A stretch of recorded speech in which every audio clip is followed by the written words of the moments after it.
Oscar Aza. Donald Trump se declara inocente frente al juzgado de Washington.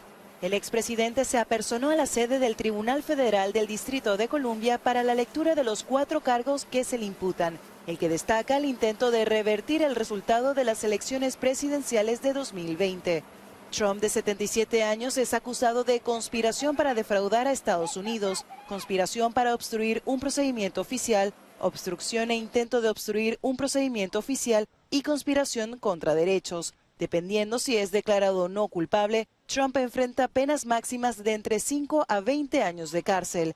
Pese a su duelo con la justicia, Trump sigue siendo el virtual favorito de los republicanos para los comicios de 2024. Bueno, esa preferencia entre los republicanos para las primarias, los ojos del mundo, como se los comentábamos al principio, posados en lo que es este tercer proceso en el que se enjuicia a el expresidente Donald Trump. Tenemos en el panel hoy vía Zoom a José Quiñón, abogado, también aquí en la mesa a José García Pedrosa y a Gonzalo Morel Ruiz. A los tres les damos las gracias por estar en los próximos 2 segmentos y hablar de ello. Quiero comenzar con usted, señor García Pedrosa.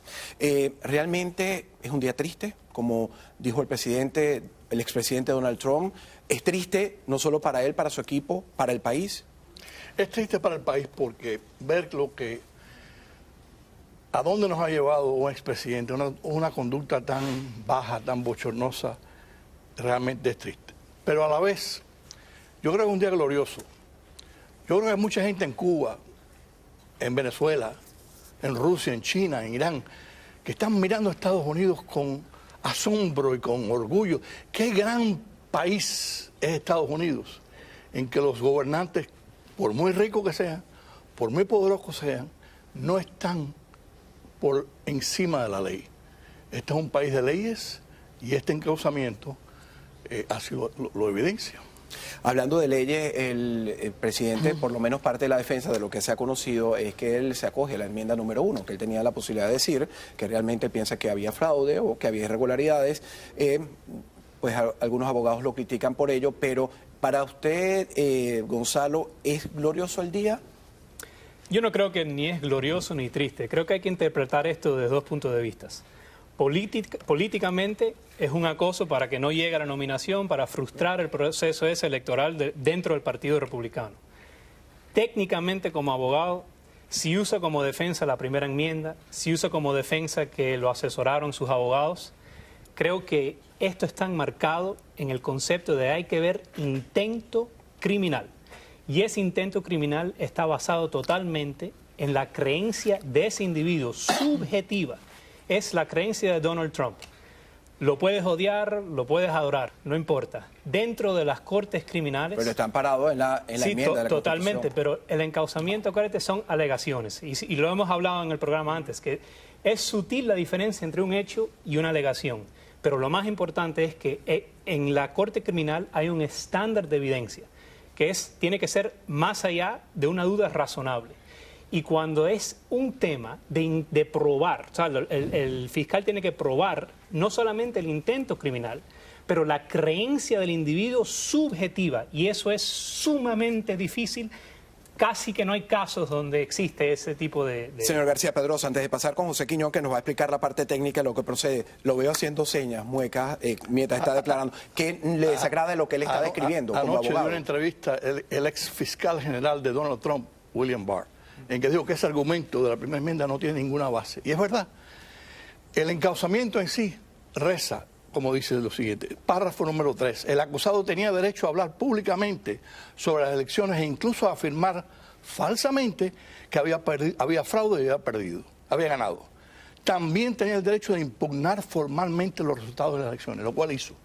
Pero sigue el encauzamiento diciendo después recurrió a medios ilegales. Uno no puede ir a un banco y decir, dame todo el dinero, y decir que esa es la primera enmienda.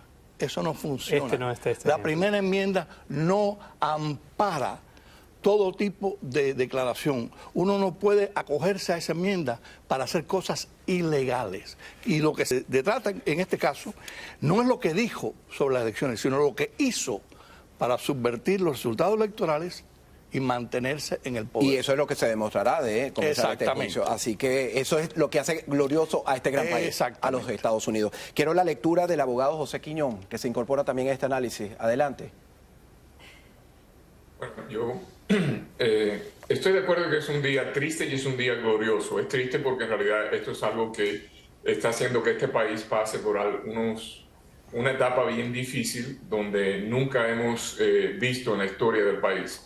Pero al mismo tiempo es glorioso en el sentido de que hemos visto que los mismos republicanos que estaban alrededor del señor Trump fueron los que previnieron que el proceso democrático hubiese fallado si ellos no hubieran intervenido. Entonces este caso va a ser en realidad hasta cierto punto traído a la Corte a través de personas que son republicanos, que votaron por el expresidente y que querían que él hubiese salido victorioso en esa elección. Y yo creo que desde ese punto de vista es algo glorioso porque hemos visto que, como dijo el vicepresidente Pence, que a él lo pusieron en una posición de escoger o Trump o la Constitución, y él escogió la Constitución. Y yo creo que eso es algo extraordinario y algo que es muy importante para este país y es lo que está en juego en este juicio. Y en términos de lo que va a ser más importante en ese caso es exactamente eso, el intento del expresidente Trump, si él tenía intenciones en realidad de defraudar a los votantes, defraudar a los electores estatales y a defraudar al país a través del vicepresidente.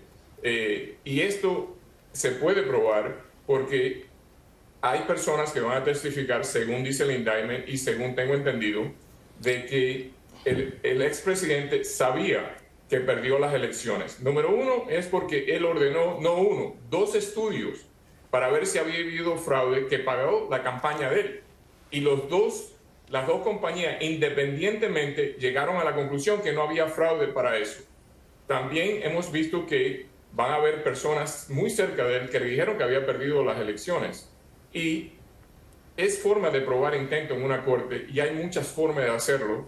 Y yo lo veo en las cortes penales, como lo he visto por muchas décadas, y se hace. Y en este caso, en realidad, eso es un caso bien difícil para el expresidente. Y es una acusación que está muy bien redactada, con mucho detalle. Si pueden probar lo que dice el indictment, y eso está sujeto obviamente a un juicio, si eso se puede probar, entonces yo creo que el expresidente va a tener un día muy, muy largo en una corte. Y triste también. Gonzalo Morel Ruiz, esto que está diciendo el señor José Quiñón, que es muy claro, realmente hay una excelente redacción de la acusación, realmente nos permitirá juicio cuando comience a los votantes, tanto republicanos, demócratas, independientes, saber qué fue lo que realmente pasó y confiar en la justicia estadounidense?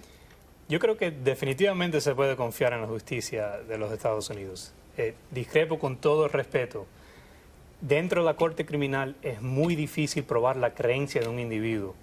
Yo sé que tienen bastantes años de experiencia, pero hace tiempo, pero yo fui defensor público y me parece que el argumento entero, la parte clave, es la intención que está conectada directamente con la creencia. Y el belief, como lo hablamos en inglés, es sumamente difícil. Te voy a dar un ejemplo. Pueden hablar o testificar todo el entorno de Donald Trump.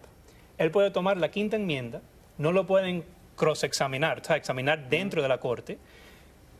¿Cómo van a probar a 12 jurados más allá de una duda razonable que él sí o no creó que le habían robado las elecciones? Eso es la parte técnica. Y hay una parte bien importante política, que si una corte federal encuentra en este caso, que lo usamos como un modelo, como un ejemplo, que un presidente esté pensando que a lo mejor hay un problema con el sistema electoral, y no estoy diciendo que hubo o no hubo fraude, pero si encuentran que un presidente no puede criticar al sistema electoral si hubo o no hubo fraude, eso es un problema porque limita el poder ejecutivo, como está en la Constitución, dentro de cada ala, el Ejecutivo, que es el presidente, la justicia, que es la Corte, y el Congreso, que es el Senado. Señor García Pedrosa, eso parece un hueco bien turbio, bien oscuro, ese tema del fraude o no fraude, que es lo que dio origen a la actitud y las declaraciones y las acciones del expresidente Donald Trump. Le quiero repetir la misma pregunta que le hice a Gonzalo. ¿Podremos confiar en la justicia? ¿Podremos, ya que enfrentamos el próximo año 2024 elecciones y queremos y debemos confiar en nuestro sistema y mantener a este país como el faro de la libertad? ¿Cree que en este juicio, en todo este proceso que se le va a llevar al expresidente Trump, podamos tener confianza, unos resultados que digamos que se equivocó o realmente los que se equivocaron fueron aquellos?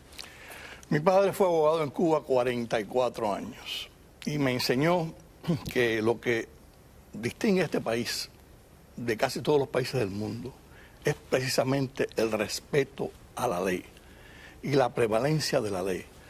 Mi respuesta a tu pregunta es que definitivamente, y yo no sé cuántas veces he estado ante jurados, he escogido jurados y jueces, llevo décadas en este proceso, Quiñón igualmente. Yo confío totalmente en el sistema judicial de este país.